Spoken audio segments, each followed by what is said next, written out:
All right, folks. Captain Paul here, and we're going to episode 5 of our Great American Loop series that I've started. And this is just going back in my memory of things that I remember about doing the loop, especially for my first time.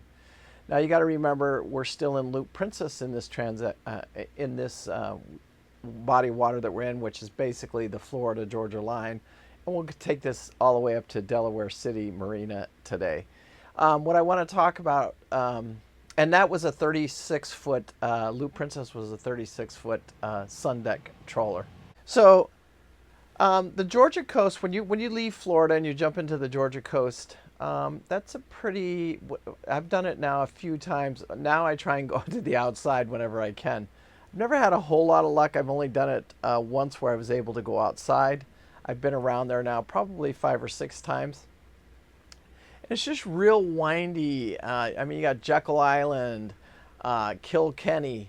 I'll say you've never boated until you've stopped at the docks in Kilkenny. And a lot of people don't like the tides because in Georgia the tides are really, they're really extreme. They can be 8, 9, 10-foot tides in there. And I just remember Kilkenny. We're getting in there, and we spent the night there at Kilkenny. Me and Beverly did not do this, but there is a good restaurant over there. We didn't know about it when we were looping. We knew the restaurant was there. We didn't realize how good of a steakhouse that it was for that area. And it's up in the parking lot. You can actually walk to it. But my point with Kilkenny is that's when you really start to see that tides, because we were leaving that morning, and I just remember we met some people that were in front of us in their boat, and they said, yeah, we've been out here for, I don't know, a couple of years boating and blah, blah, blah. Well, in the morning, we had decisions to make because the tide was coming in, so it was really pushing the boats hard. The current was really pushing the boats hard. And I made the decision, I told Beverly, I'm going to back off the dock like this and then turn the boat around like this and flip. Well, the guy in front of me, he went forward with his boat and he clipped the boat in front of him. And I'm thinking that's a guy that has 3 years experience, but these tides, they are extreme and the current is very extreme. So you got to be careful, and that does scare a lot of people. But the Georgia, Jekyll Island, very cool. A lot of history there. I've stopped at that dock probably 3 or 4 times now. And like I need our resort at Little Palm now has we have one of the resorts there is one of our things, and I'd love to go over there and check it out. But anyway, for me, in the Georgia coastline all the way up to Hilton Head, not a whole lot there. For some of you guys with the bigger boats on speed and you want to go to the outside, that's a good place to do it. Come in at Jekyll, and then maybe shoot over to Kilkenny or something like that. But anyway, the Georgia coastline is one that it's just a bunch of windy, snaky. There's some shallow spots in there, and you just got to be careful and just kind of enjoy it. I mean, there's not a whole lot there, but you got to get through it. Then you got to go over into South Carolina. That's when it starts getting. You got Georgetown, and go past Cape Fear and all that stuff. And I just remember Hilton Head. When I got to Hilton Head, that's when the ride really, the scenery started to pick back up. You really get back into boating, I guess, is what I would say. And it was just beautiful up towards that way, up towards Hilton Head and all that, Georgetown, Beaufort. I just remember that all the way up there. Wrightsville is one of my favorite spots. Even today, if I was going back out boating, I would love to, that was one of the decisions I made, whether it would go down to the Keys or someday I may go over there. But Wrightsville is very expensive. A lot of the nicer areas do get very expensive very quick. It doesn't matter where it's North Carolina, South Carolina, or even Georgia for that fact. But anyway, so you get up there, you get past Cape Fear, and then you get into the Pamelic Sound, and this is where you got decisions to make coming around there. And again, we stayed at marinas. I did some in this. I did some. I've done the marinas. I've done the anchoring. I did everything, and I, like I said, enjoyed that part of the coast. It's a lot of people's favorites. And I totally 100% get it because the the the views and the different cities and all the little towns, they're just amazing. It's a good time to take your time and get up there, do your 50 miles a day and enjoy the different stops and things like that. So when you get up there to the Pamaluk Sound, this is where you come in, and you got some decisions to make here because you can either do the Dismal Swamp or Coinjok. I've done both now. When I was looping, I did the Dismal Swamp in Loop Princess.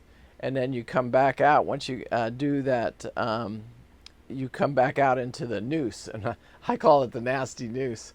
If I can find the video, if I got time, I think I have the video. It's called the nasty noose. I got caught in there, and the noose, it taught me a lesson. It wasn't that bad, but it was pretty rough out there, and a couple of the boats turned around. Blue Princess did okay. She had a twin 90 horse Lehman's in her, and she had a very slow hull speed on her. But that boat, let's say I was running that day at about 2100 RPMs, and that's more than I usually do. I usually run my Lehman's at around 1800 RPMs, but when it's rough like that, I'll run them up to 2100 RPMs. But there were people talking about that day for weeks to come because it was just a rough day, and we made a bunch of critical mistakes. One is we got tired, so we stopped at one of the fish camps. We ended up spending an extra day there. We should have taken that day and gone across the noose. And it was just bad weather decisions and choices that we made. Again, not that big of a deal. And then we jumped into the Dismal Swamp. And I have done the Dismal Swamp twice, and I've done Coinjok, I believe, twice, 2 or 3 times on Coinjok. If I'm running them and I have the choice, I am going to do Coinjok every single time because that brings you once you get there, and you come back up into the Chesapeake, is where you're going to end up coming through there, and then you just take your nice, beautiful ride up the Chesapeake. The Chesapeake was really cool. Lot of crab traps, just a ton of crab traps in the Chesapeake. When you get there, it's just riddled with crab traps. I do remember that. So you come either whether you're coming up through the Dismal Swamp or you're coming up through the Coinjok. One thing I'll tell you, the difference between the Dismal Swamp, when you get to the end of the Dismal Swamp, you can pull over to the wall there because the locks are on time. You go through the locks on timers, and they won't open them up early. But if you get there early, there's I believe it's a Burger King up there. You can just tie off to the wall, and you can walk right over to the Burger King. And we had lunch. We gorged ourselves, ate too much. I did that twice, actually. And then Coinjok, what I liked about Coinjok is they have a decent little place, a little town thing that you can stay at. They're about halfway through Coinjok, and you just pull in there and have a nice restaurant and stuff like that. So again, both of them, either one, everybody will complain about the Dismal Swamp. Is it too shallow? Is it this? Is it that? But I was there. We were in there with a brand new 41-foot Ranger.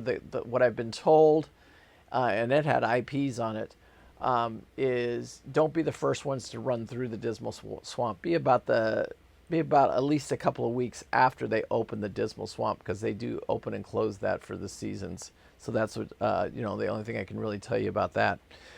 Chesapeake, again, we did a lot of boating in the Chesapeake.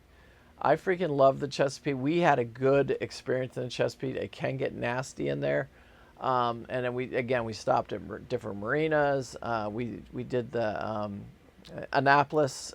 We went right there, we probably stayed there, I think 3 or 4 days. I loved it because there was a Chipotle's, and I've heard that Chipotle's is closed now, but there was right at the end of the dinghy dock, you could pull in there, and right at the end of the dinghy dock over there at Annapolis was a Chipotle's, and I just loved it. We dinghy over there every day and get Chipotle's. I think we stayed there 2, maybe 3 days, and it was a good stop.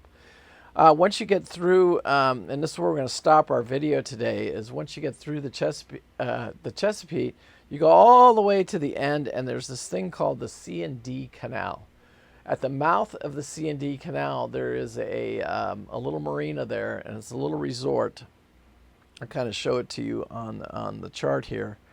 And I remember stopping there, and it was actually pretty cool because they had a marina there. They had free dockage at Chesapeake City, and like I said, they had a public town dock. I'll put it here. I'll take a picture I'll snap a picture for you. But that was a very cool stop. The restaurant would actually bring you out your food if you wanted to. We actually went over and ate at the restaurant. We stayed at the free dock, and I believe if it's free, but if you wanted power, I think you paid $30 for the power, which is no big deal at all. We didn't really need it in Loop Princess. We had our solar panels, and we never even plugged in at the marinas anyway. So for us, it was a no-brainer. We just pulled onto the public dock.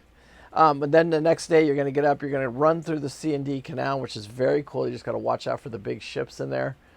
They do come through there. And then we came out into the Delaware, and then you flip up and around and go over to Delaware City Marina, which is where we made the transition from Loop Princess. And I'll show you a picture here of Loop Princess. And then we made the transition into Southern Estate. That's where we did that. We ended up staying there in Delaware City Marina for about a week now, and that's where we had the service. The current buyer of Loop Princess had his survey done there, and then I've taken boats there. I've probably been there now, I don't know, 3 or 4 times.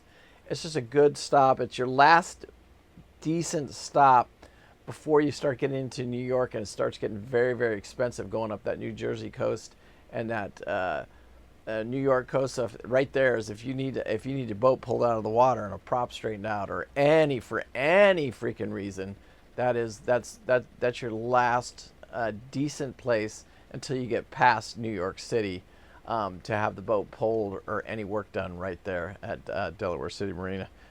They send me a Christmas card every year now. I kind of joke with him because I did the deal with Loop Princess with him. He's actually surveyed 2 or 3. I've done surveys right there at that marina 2 or 3 different times. So they send me a Christmas card every once in a while, or every year now. Anyway, I hope you guys are enjoying these series. It's just my opinion. Again, when you get up here to the C&D, when you've made it that far, things are going to change drastically for you now, because now you're going to have to jump back out into the ocean, basically. You get out of the whole channel, and we'll talk about that in the next video, and then get you up to the Great Lakes and stuff like that, and talk about the Erie Canal and stuff like that. Anyway, peace out. Thank you guys so much for watching. I appreciate it. If you got any questions, consulting, anything like that, just let me know. God bless. Have a great day, and thank you. Bye.